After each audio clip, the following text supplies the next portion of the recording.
யார் இந்த உலகத்துல ரொம்ப சந்தோஷமா மகிழ்ச்சியா இருக்கா?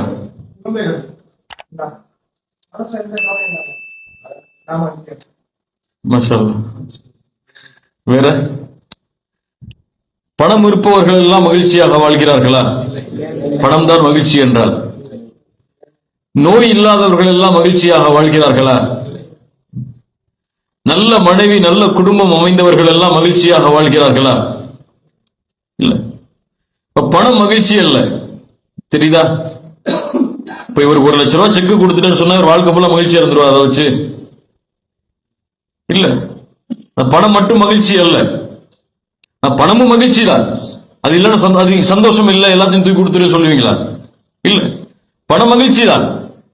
நோய் இல்லாம வாழ்றது மகிழ்ச்சி தான். அழகிய குடும்பம் அழகிய குழந்தை கிடைப்பது மகிழ்ச்சி தான். ஆனா இந்த மகிழ்ச்சிக்கெல்லாம் ஒரு வேல்யூ வரணும்னு சொன்னா அல்லாஹ்வுடைய மார்க்கம் ஒன்றை சொல்லுகிறது.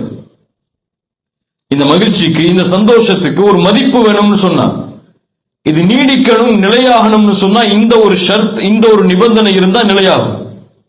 இவர்களால் தான் அழகிய வாழ்க்கையை வாழ முடியும், மகிழ்ச்சியான வாழ்க்கையை வாழ முடியும், நிம்மதியான வாழ்க்கையை வாழ முடியும்.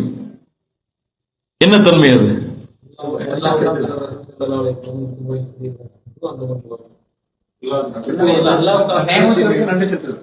குர்ஆனுடைய ஒரு வசனம், அடிக்கடி கேட்கக்கூடிய வசனம் தான் அழகிய வாழ்க்கை என்று சொல்லுகிறது.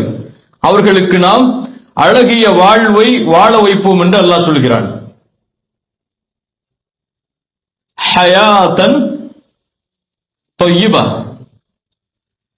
அழகிய வாழ்க்கையை அவர்களை நாம் வாழ வைப்போம். யார் அவர்கள்?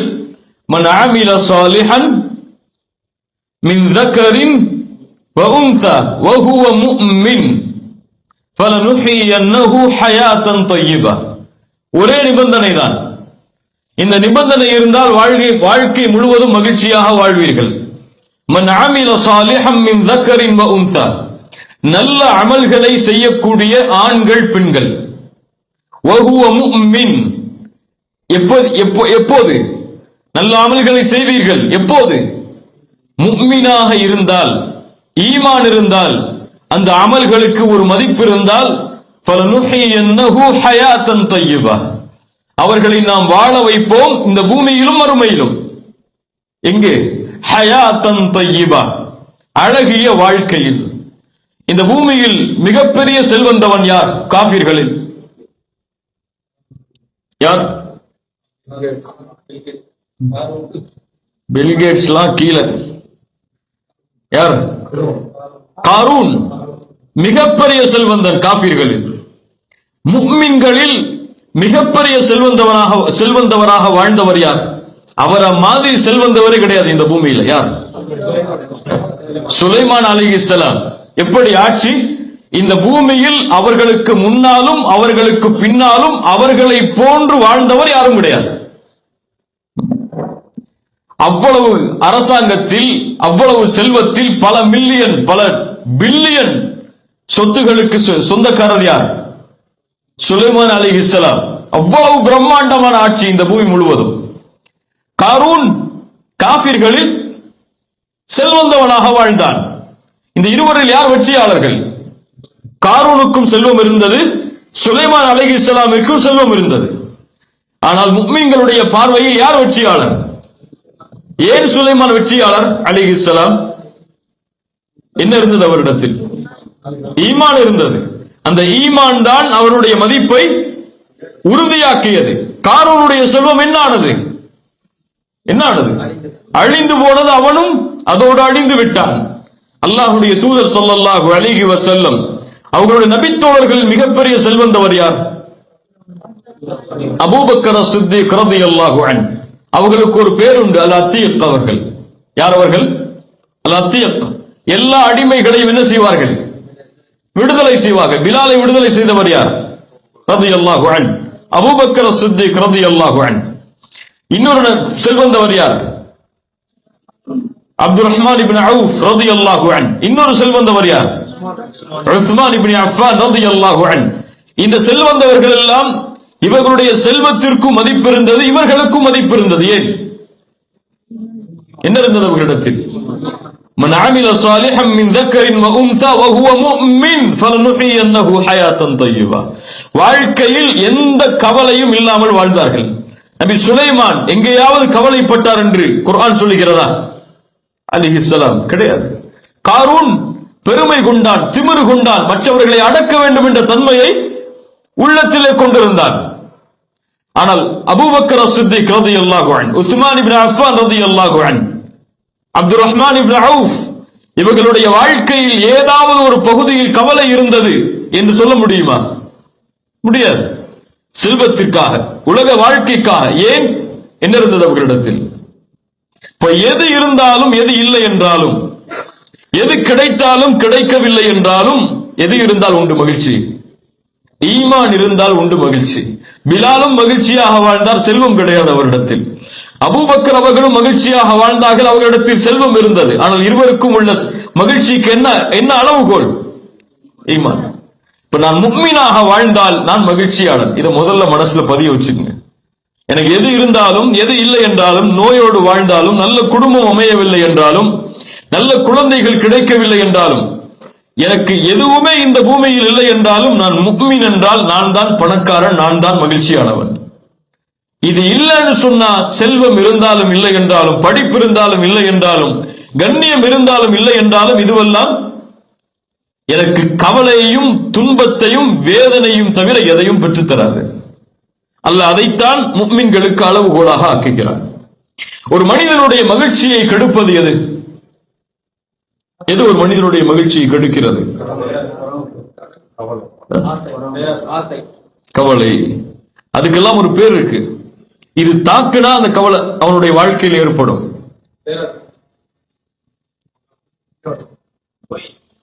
சோதனைகள் அது எந்த உருவத்தில் வேண்டுமானாலும் இருக்கலாம் நீங்கள் சொல்வதில். ஆனால் சோதனைகள் அவனை தாக்கினால் தான் எது வரும்? கவலை வரும். சோதனை இல்லாம யாரும் கவலைப்பட்டு இருக்க மாட்டாங்க, அப்படித்தானே? வாழ்க்கையில ஒரு சோதிக்கப்பட்டால்தான் அவனுக்கு கவலை என்று ஒன்று வரும். சோதனை இல்லாமல் கவலை அடைபவன் யாரும் இல்லை. அதை என்ன சொல்லுவார்கள் அல்லாஹ்வுடைய தீனில் சோதனைக்கு? ஃபித்னா. ஃபித்னா, சோதனை. ஃபித்னா என்றால் என்ன? அரபி மொழியின்படி ஃபதன் என்ற வார்த்தையிலிருந்து உருவானது ஃபித்னா. ஃபதன் என்றால் தங்கத்தை செய்வதற்கு அதனுடைய உலோகத்தை சூடாக்கக்கூடிய அந்த ப்ராசஸ். அது அதிகமான வெப்பத்தில் ஒரு டிகிரி செல்சியஸ்ல சூடாக்குவாங்கல்ல, அதை செய்வதற்கு ஃபத்தன் என்று சொல்லப்படும். இதை செய்பவர் ஃபத்தான். எதற்கு செய்கிறார்? பியூரான கோல்ட 24 அல்லது 22 கேரட்டை உருவாக்குறதுக்காக அவர் என்ன செய்யறார்? அந்த உலோகத்தை எடுத்து அதை வெப்பத்தில் சூடாக்கி சுத்தமாக்கி கொண்டு வர்றார். இப்போ சோதனை எதற்குத்தான்? ஒருவரை சுத்தமாக்குவதற்குத்தான். அரபி மொழியின்படி ஃபத்தன் என்ற வார்த்தை அப்போதுதான் அதற்கு பயன்படுத்தப்படும். அல்லாஹ்வுடைய தீனில் ஃபித்னா என்ற வார்த்தையை அல்லாஹ் ரப்பல் ஆலமீன் குர்ஆனில் பல இடங்களில் பயன்படுத்துகிறார். எல்லாவற்றையும் அல்லாஹ் ஃபித்னா என்று சில இடங்களில் குறிப்பிடுகிறார்.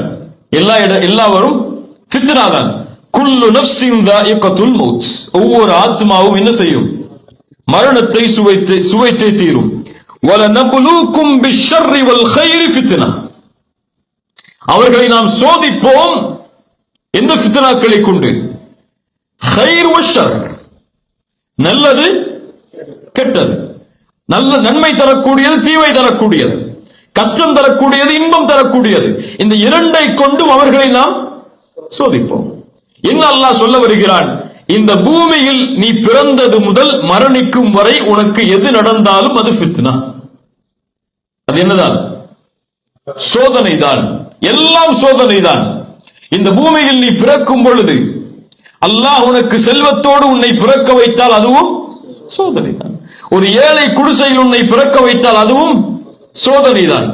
அழகிய மனைவியை உனக்கு கொடுத்தாலும் அதுவும் சோதனைதான். அழகிய மனைவி இல்லை என்றாலும் அதுவும் உனக்கு சோதனைதான். செல்வம் இருந்தாலும் இல்லை என்றாலும், நோய் இருந்தாலும் இல்லை என்றாலும், கஷ்டம் இருந்தாலும் இல்லை என்றாலும், இந்த உலகத்தில் அல்லாஹுவால் கொடுக்கப்பட்ட எல்லாம் சோதனைதான்.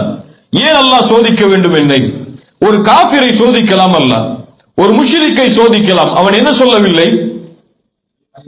லா இலாஹ இல்லல்லாஹ் சொல்லவில்லை. நான் லா இலாஹ இல்லல்லாஹ் என்று இறைவனை ஏற்றுக்கொள்கிறேன். ஏற்றுக்கொண்ட இறைவன் என்னையே அல்லாஹ் சோதிக்க வேண்டும்? அல்லாஹ் அதைத்தான் சொல்கிறான். அலிஃப் லாம் மீம் ஹஸிபன் நாசு அய்யுத்ரகு அய்யகூலு ஆமன்னா. ஈமான் கொண்டோம் என்று சொல்லிவிட்டாலே உங்களை அல்லாஹ் அப்படியே போங்கன்னு விட்டுவான்னு நினைக்கிறீங்களா? ஆமன்னா யகூலு ஆமன்னா வஹும் லா யுஃப்தனூன். அவர்களை சோதிக்காமல், எப்படி தங்கத்திலிருந்து, அந்த உலோகத்திலிருந்து தங்கத்தை சுத்தமாக்குவதற்கு எப்படி அந்த ப்ராசஸை ஒருவன் செய்கிறானோ அது போன்று அல்லாஹ் அவர்களை சோதிக்காமல் விட்டுவிடுவான் லா இலாஹ இல்லல்லாஹ் கூறினால் என்று எண்ணிக்கொள்கிறீர்களா? அல்லாஹ் கூறுகிறான், அப்படி அல்ல. உங்களுக்கு முன்னால் உள்ளவர்களை அல்லாஹ் சோதித்திருக்கிறான். ஏன்? فَلَيَعْلَمَنَّ اللَّهُ الَّذِينَ صَدَقُوا وَلَيَعْلَمَنَّ الْكَاذِبِينَ. உங்களில் உண்மையாளர்கள் யார், பொய்யர்கள் யார் என்பதை அல்லாஹ் பிரிப்பதற்காக. ஏன் அல்லாஹ் பிரிக்க வேண்டும்? ஏன் இந்த ஃபித்னாவை ஒருவனுக்கு அல்லாஹ் கொடுக்க வேண்டும்? எதற்கு? சோதிச்சு அல்லாஹ் என்ன செய்ய போறான்? பரிசுத்தப்படுத்தி என்ன செய்ய போறான்? நீ ஒரு சுத்தமான பூமிக்கு தயாராக வேண்டும் என்றால் உன்னை அல்லாஹ் சுத்தப்படுத்தியே ஆக வேண்டும். நீ சுத்தம் இல்லாம அங்க போக முடியாது. உண்மையா இல்லையா? சொர்க்கம் யாரால் தயாரிக்கப்பட்ட பூமி? அல்லாஹுவால். அல்லாஹ்வால் அலங்கரிக்கப்பட்ட பூமி. அங்கே படைக்கப்பட்ட ஒவ்வொன்றும் அல்லாஹ் அழகாக்கியது. அல்லாஹ் அழகாக்கியது. சுப்ஹானல்லாஹ். அந்த உலகத்தில் நீ வாழ வேண்டும் என்றால் உனக்கு அந்த தகுதி வேண்டும். அஹஸிபன் நாஸ் அம் ஹஸிபத்தும் மன் தத்குலுல் ஜன்னah. நீங்கள் சொர்க்கத்தில் நுழைந்து விடலாம் என்று எண்ணிக்கொள்கிறீர்களா? எப்போது? அல்லாஹ் ரப்புல் ஆலமீன் உங்களில் போராடுபவர்கள் யார், உங்களில் பொறுமையோடு சகிப்பவர்கள் யார், வரக்கூடிய சோதனைகளை என்பதை அறியாமல் நீங்கள் சொர்க்கத்திற்குள் எளிதாக நுழைந்து விடலாம் என்று எண்ணிக்கொண்டீர்களா? சுப்ஹானல்லாஹ். அல்லாஹ் சோதிப்பான். எல்லா வழிகளிலும் ஒரு மனிதனை சோதிப்பான். அல்லாஹ் கூறுகிறான், அல்லாஹ் பயத்தை கொண்டு சோதிப்பான், அல்லாஹ் பசியை கொண்டு சோதிப்பான், அல்லாஹ் செல்வத்தை எடுத்து சோதிப்பான், அல்லாஹ் உயிர்களை பறித்து சோதிப்பான். எல்லா வழிகளிலும் அல்லாஹ் சோதிப்பான். நேற்று பணக்காரனா இருப்ப இன்னைக்கு ஏழையாயிருவ, சோதனை. இன்று பணக்காரனா இருப்ப நாளைக்கு பணக்காரனாயிரு, ஏழையா இருப்ப நாளைக்கு பணக்காரனாயிருவ, சோதனை. இன்று சுகமோடு வாழ்வாய், நாளை காலையில பார்த்தா காய்ச்சல் உட்கார்ந்து இருப்ப, சோதனை. அது இந்த பூமியில் அல்லாஹ் எதை கொடுத்தாலும் அது என்னதான்? சோதனை தான். பொறுமையாளர்களுக்கு நற்செய்தி சொல்லுங்க.